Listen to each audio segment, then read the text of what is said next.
Okay, this is our second RE session on pray, worship and reflect. Today we are going to be looking at another special place. We're going to be focusing on a mosque.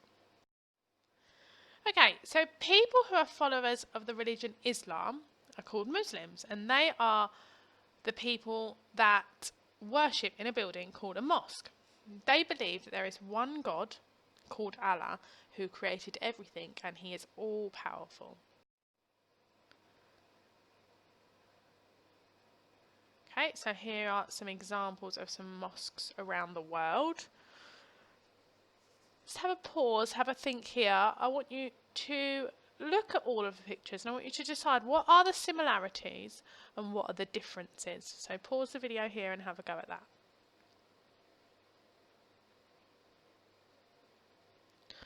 Okay. Another few pictures now. Again, have a think. What are the differences? What are the similarities?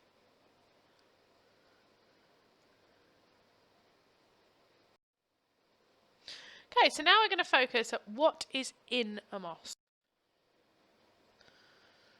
Okay, this is a picture of something called the Qibla wall. And this is the wall in the mosque which faces Mecca. And when praying, Muslims face Mecca as they believe it's the holiest city. So Mecca is a place, and they believe it's the holiest city. And inside a mosque, they have something called a Qibla wall, which will always face Mecca. And it tells Muslims which way they should be facing when they are praying. The mihrab.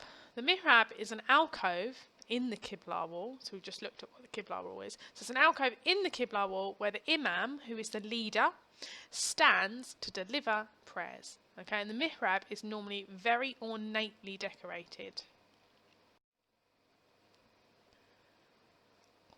The minbar. A minbar is used on a Friday, which is a holy day. Okay, the person who is giving the special prayers, okay, and that person is called a khatib, stands on one of the lower steps to deliver the prayers. Nobody uses the top step, as this is reserved specifically for who they believe is the prophet.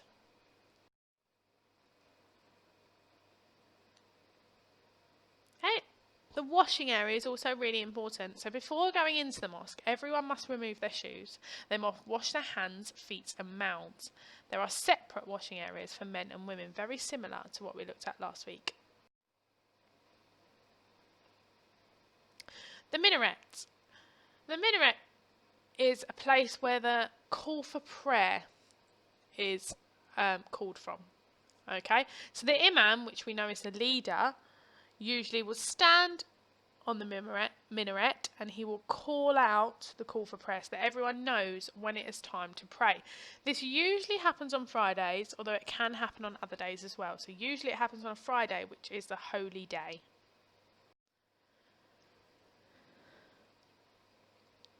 Prayer mat. So usually when Muslims pray, they do so on a prayer mat. Okay. However, in a mosque, the prayer hall is usually carpeted, so they don't need to bring mats. But in some mosques, like this one, the carpet is designed so that everybody knows where to sit and how much space to take up. So the prayer mat will face Mecca so that they're ready to pray, and they will pray on it. Okay, so for your task, now that you've made some notes on those, what you're going to do is I've got a picture of a plan of a mosque. Okay, and I've got some boxes with the different names of the different things that are in a mosque. And underneath, I'd like you just to write some notes. What are they? What are they used for? And why are they important to Muslims in a mosque? Okay, I've got that up and you can write in the boxes. If you don't want to do that, that's fine.